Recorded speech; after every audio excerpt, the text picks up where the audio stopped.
आज हम fractional distillation of air पढ़ेंगे। Fractional distillation of air means separation of the gaseous components of the air के जो gaseous component है उनको separate करना। We all know that our atmosphere consists of air, which is a mixture of various gases like nitrogen, oxygen, argon, carbon dioxide, water vapor, and traces of other gases like helium, neon, etc. But the major component of air is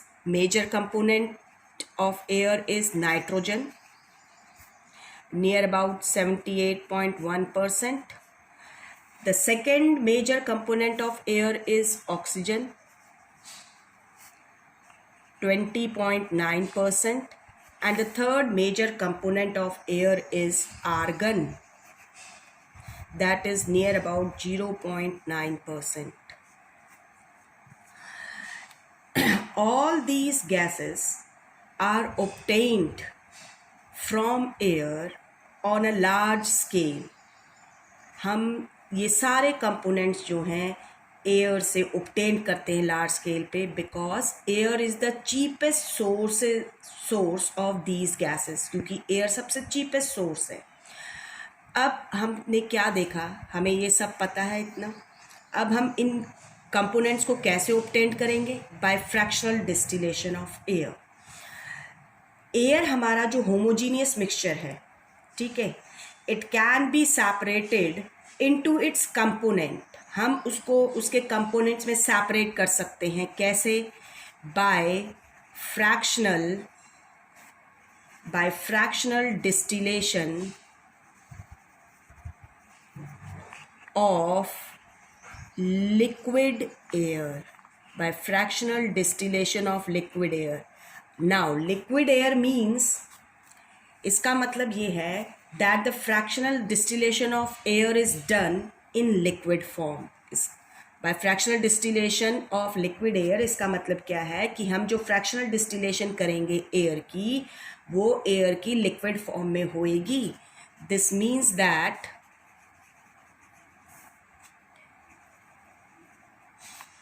the fractional distillation of air is done in liquid form. Now the air is liquefied by applying high pressure and then lowering down the temperature. Air को हम liquefied कैसे करेंगे? हमने first chapter में पढ़ा भी है कि एयर हम कैसे लिक्विफाई करते हैं? बाय अप्लाइंग प्रेशर, यानी increasing pressure and decreasing the temperature. तो air is liquefied by applying high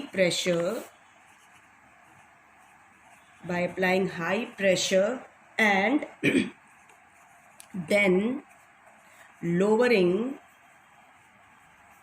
down the temperature. उसके बाद हम टेम्परेचर को लोअर डाउन कर देंगे। ऑल द कंपोनेंट्स, जितने भी कंपोनेंट्स हैं गैसेस के जो एयर में प्रेजेंट है, वो लिक्विड फॉर्म में आ जाएंगे इन लिक्विफाइड एयर। जो हमने एयर जिसको हमने लिक्विफाइड किया है, उसके अंदर जितने भी ये कंपोनेंट्स हैं गैसेस के, they will come in liquid form, वो लिक्विड फॉर्म में हो जाएंगे। ध्यान रखिए, जो लिक्विड एयर है, liquid air is an extremely cold liquid है, बहुत ही ठंडा लिक्विड होता है, ये ध्यान रखना है। ये जो पूरा प्रोसेस है फ्रैक्शनल डिस्टिलेशन ऑफ एयर का, इसमें अब कैसे हम लिक्विड एयर से, हम अब देखेंगे स्टेप बाय स्टेप कि कैसे हम एयर को लिक्विफाई करते हैं और फिर कैसे उसमें से डिफरेंट कंपोनेंट्स को सेपरेट करेंगे। तो वेरियस स्टेप्स जो हैं, जो स्टेप्स इन्वॉल्व होते हैं फ्रैक्शनल डिस्टिलेशन में, सबसे पहले हम फिल्टर्ड करेंगे। ठीक है, हम एयर में से डस्ट और मॉइस्चर को रिमूव करेंगे। तो पहला स्टेप क्या है? First of all air is filtered. Air जो है वो फिल्टर्ड होएगी, किस लिए? To remove dust and moisture. हम डस्ट और मॉइस्चर को रिमूव करेंगे। सेकेंड स्टेप जो होता है वो ये होता है कि अब हम एयर को क्या करेंगे? The air is compressed. Compressed कैसे करेंगे? By applying pressure. The air is compressed by applying or by increasing pressure and then cooled. और कूल करेंगे हम। कूल्ड कैसे होएगी? बाय डिक्रीजिंग टेम्परेचर, टेम्परेचर को डिक्रीज करके। टू रिमूव, अब हम क्या रिमूव करेंगे? टू रिमूव कार्बन डाइऑक्साइड, हम कार्बन डाइऑक्साइड को रिमूव करेंगे, विच इज़ कन्वर्टेड, जिसको हम कन्वर्ट कर देंगे किसमें? Into dry ice. जो आपने फर्स्ट चैप्टर में पढ़ा था कि कार्बन डाइऑक्साइड पे जब प्रेशर बढ़ा देते हैं तो कैसे वो ड्राई आइस में कन्वर्ट हो जाती है। अगर हम मॉइस्चर और कार्बन डाइऑक्साइड को रिमूव नहीं करते हैं तो क्या होएगा? जब हम एयर को कूल करेंगे तो कूलिंग प्रोसेस के दौरान they both will becomes solid and block the pipes. जो पाइप्स होंगी उनको ये ब्लॉक कर देंगी। इसीलिए हम सबसे पहले मॉइस्चर और कार्बन डाइऑक्साइड को रिमूव करते हैं। उसके बाद हम क्या करेंगे? ये जो कंप्रेस्ड और कूल्ड एयर है, now the compressed and cooled air is then allowed, हम इसको अलाउ करेंगे टू एक्सपैंड, कि ये एक्सपैंड करे। Allow it to expand quickly, जल्दी से, इनटू अ चैम्बर। एक चैम्बर के अंदर हम अब ये जो कंप्रेस्ड और ठंडी एयर है इसको एक्सपैंड करवाएंगे थ्रू जेट। हम जेट्स के थ्रू इसको करवाएंगे, थ्रू अ जेट। इस एक्सपेंशन से क्या होएगा? हमारी जो ये एयर है ये और ठंडी हो जाएगी। This expansion cools the air even more, ये और ज़्यादा इसको ठंडा कर देगी। हमारी जब ये एयर और ज़्यादा ठंडी होएगी तो क्या करेंगे हम? ये जो प्रोसेस है इसको रिपीट करेंगे। कौन सा process? The process of compression, जो प्रोसेस है कंप्रेशन का, उसके बाद कूलिंग का, एंड उसके बाद रैपिड एक्सपेंशन का,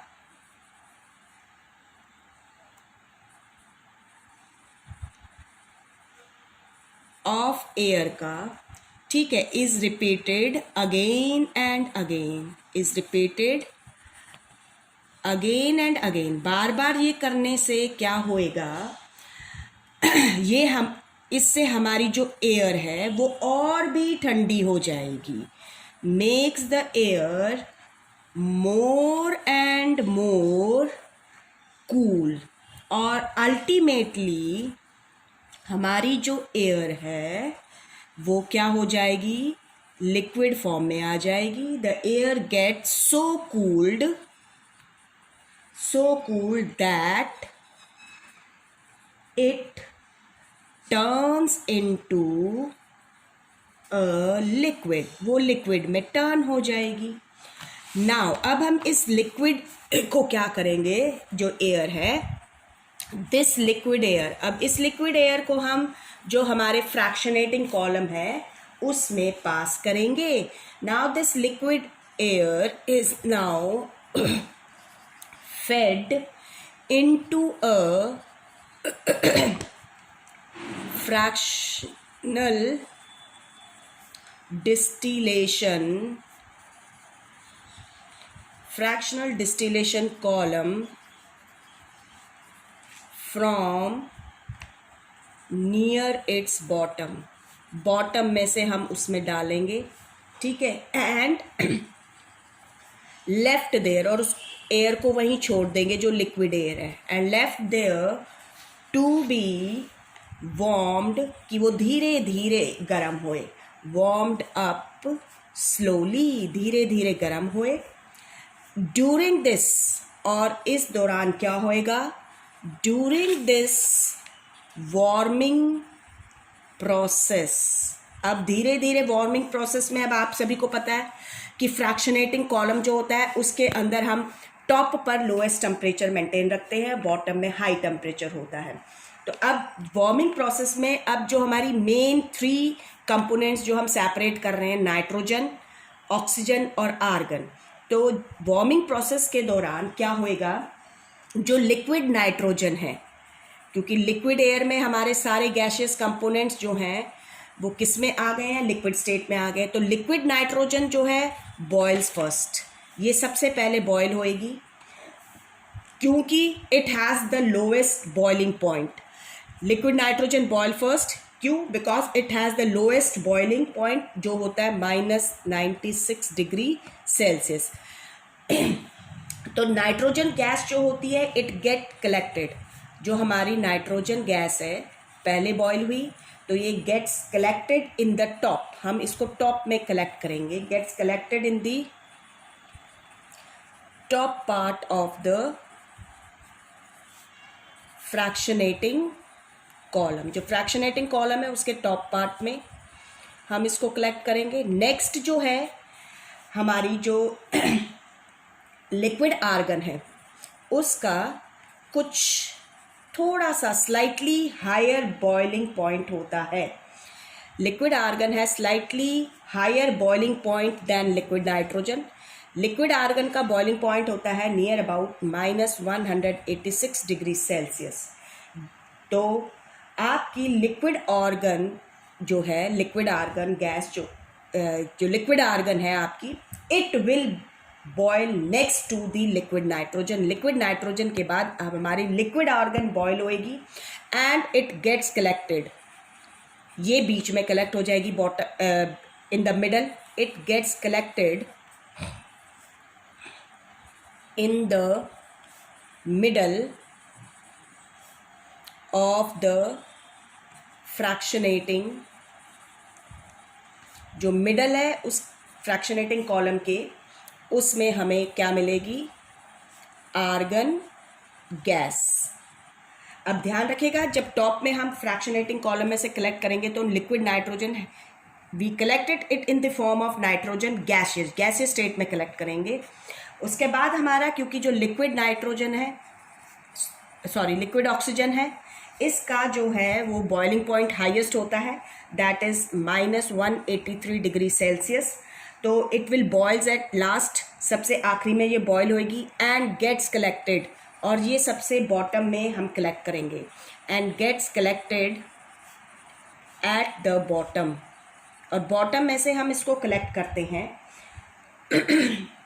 of the fractionating column, जो fractionating column है उसके। Like this we get all the components, major components from by the fractional distillation. You can see the जो ये हमारा फ्रैक्शनेटिंग प्रोसेस है, इसके अंदर आप देख सकते हैं फ्रैक्शनल डिस्टिलेशन का। सबसे पहले एयर को फिल्टर्ड किया, फिर हमने हाई प्रेशर अप्लाई किया इस हॉट एयर के ऊपर, इसको प्रेशर अप्लाई करके कंप्रेस किया, फिर हम इसको कंडेंस करते हैं, कूल करेंगे bye lowering down the temperature. यहाँ से हम बिल्कुल फ्रीजिंग कोल्ड वाटर एंटर करवाते हैं इस चैम्बर के अंदर, तो हमारी जो एयर है, कंप्रेस्ड एयर जो है वो ठंडी होती है, और हम कंप्रेस्ड एयर में से वाटर वेपर और डस्ट पार्टिकल्स निकाल चुके हैं। अब हम जब कंप्रेस्ड करेंगे और तो हमारी कार्बन डाइऑक्साइड जो है ड्राई आइस की फॉर्म में सेपरेट आउट हो जाएगी। फिर हम क्या कर रहे थे, इसको एक्सपैंड करवाएंगे। ये एक्सपेंशन चैम्बर है जिसके अंदर हम इस कंप्रेस्ड और ठंडी एयर को क्या करवाते हैं, एक्सपैंड करवाते हैं, जिससे और ज़्यादा ठंडी हो जाती है, और यहीं पर हम इस प्रोसेस को रिपीट करते हैं एक्सपेंशन चैम्बर के अंदर, जिससे ये लिक्विड एयर में कन्वर्ट हो जाती है। फिर हम इसको फ्रैक्शनेटिंग कॉलम के अंदर डालेंगे जो लिक्विड एयर है, तो धीरे धीरे आप देखेंगे यहाँ पर धीरे धीरे फ्रैक्शनेटिंग कॉलम में वार्म अप होएगी और आपकी नाइट्रोजन सबसे टॉप पे निकलेगी क्योंकि इसका बॉइलिंग पॉइंट सबसे कम होता है। उसके बाद आर्गन इससे ज़्यादा इसका हाईएस्ट होता है बॉइलिंग पॉइंट, और ऑक्सीजन का उससे ज़्यादा होता है। सबसे बॉटम में, सबसे लास्ट में हम लिक्विड ऑक्सीजन को सेपरेट करते हैं। Like this we can separate all the components. Now we have studied different methods. हमने different methods को study किया है। तो इन मेथड से हम जो सिंगल मेथड होता है, इट इज़ अप्लाइड। इतने सारे तरीके हमने पढ़े हैं सेपरेशन के, कंपोनेंट्स को मिक्सचर में से सेपरेट करने के। तो हम सिंगल मेथड जो है, it can be applied for separation if a mixture is containing only 2 components. अगर हमारे मिक्सचर में सिर्फ 2 कंपोनेंट्स है तो हम सिंगल मेथड अप्लाई करके सेपरेट कर सकते हैं कंपोनेंट्स को। लेकिन सपोज करो if a mixture is having more than 2 components and we have to separate all those components, so we have to use various methods depending upon the nature of the components. जो nature है components का उसको ध्यान में रखते हुए हम उसी तरीके से हम क्या करेंगे, डिफरेंट मेथड्स को यूज़ करेंगे। जैसे मैं एक एग्जांपल ले रही हूँ, सपोज हमारे पास एक मिक्सचर है। Suppose we are having a mixture of sand, iron filings, sand iron filings है, अमोनियम क्लोराइड है,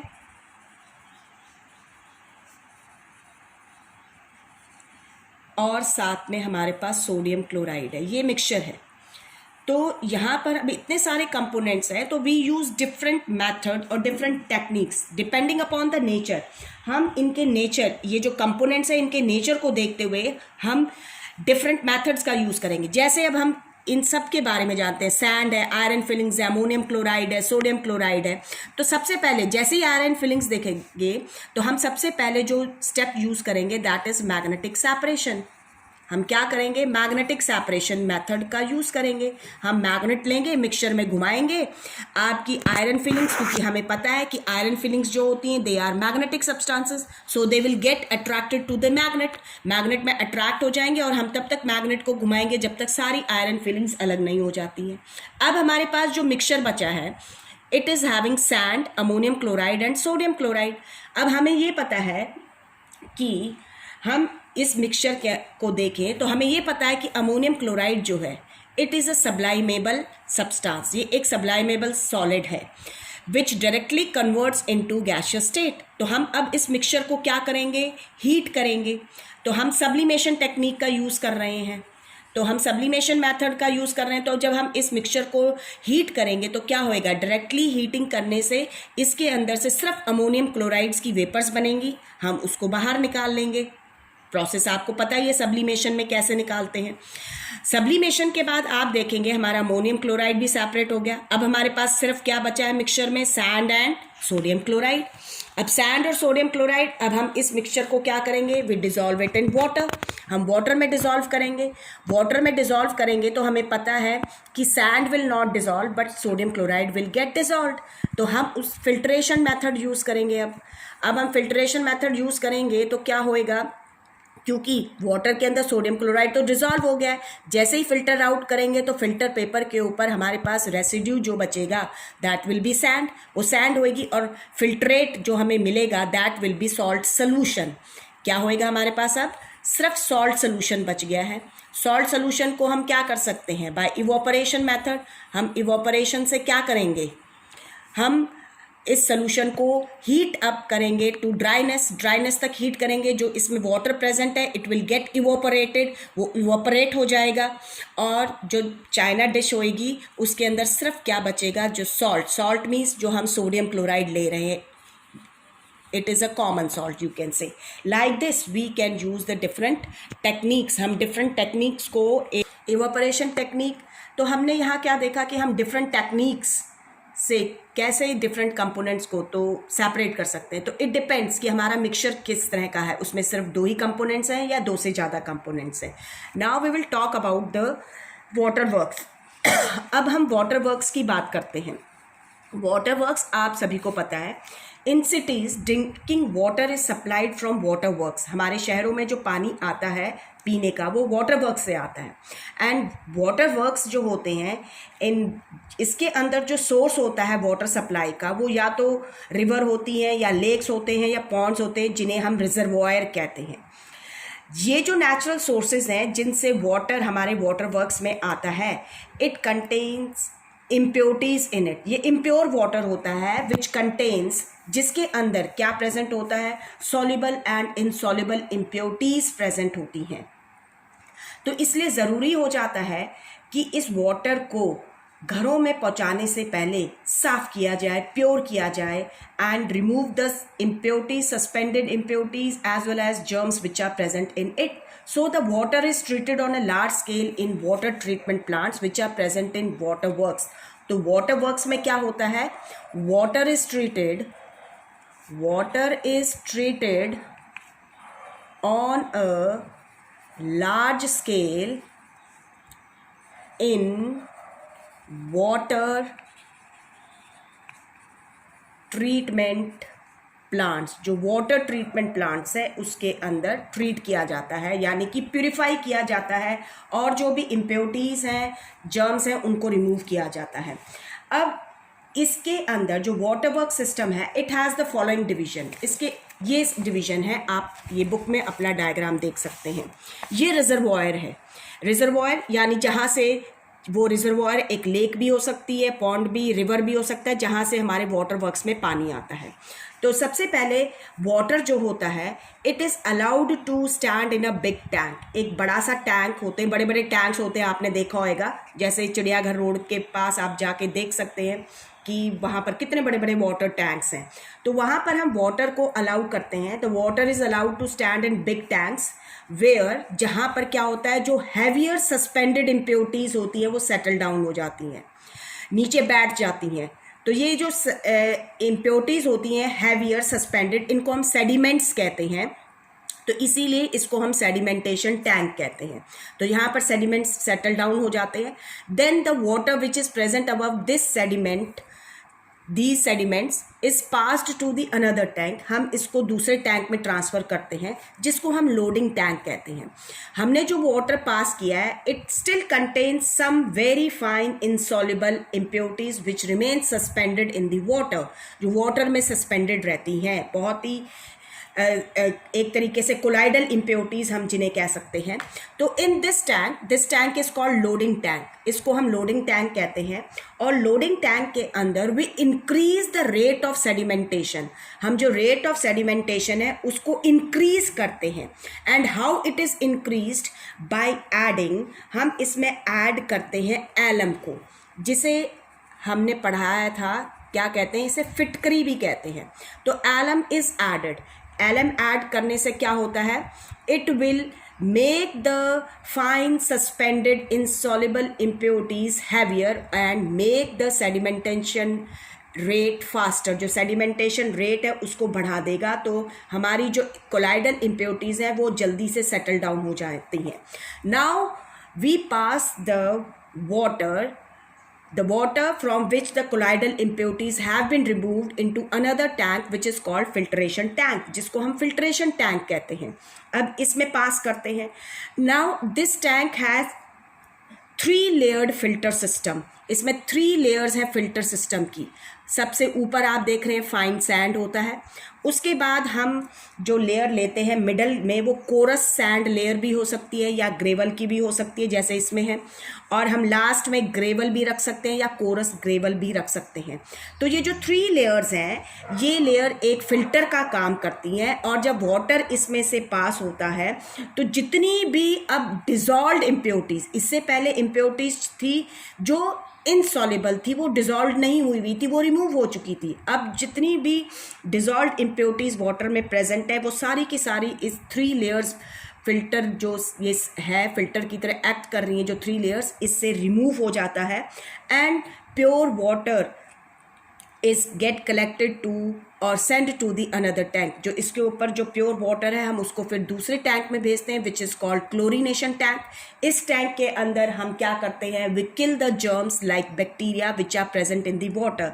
जो डिजीज कॉजिंग जर्म्स प्रेजेंट होते हैं पानी में, हम उसको क्या करते हैं, ख़त्म करते हैं, किल करते हैं। तो जो हमारा फिल्टर्ड वाटर है that is pump to the chlorination tank where it is treated with bleaching powder. हम ब्लीचिंग पाउडर का इस्तेमाल कर सकते हैं। We can use chlorine tablets, we can use potassium permanganate.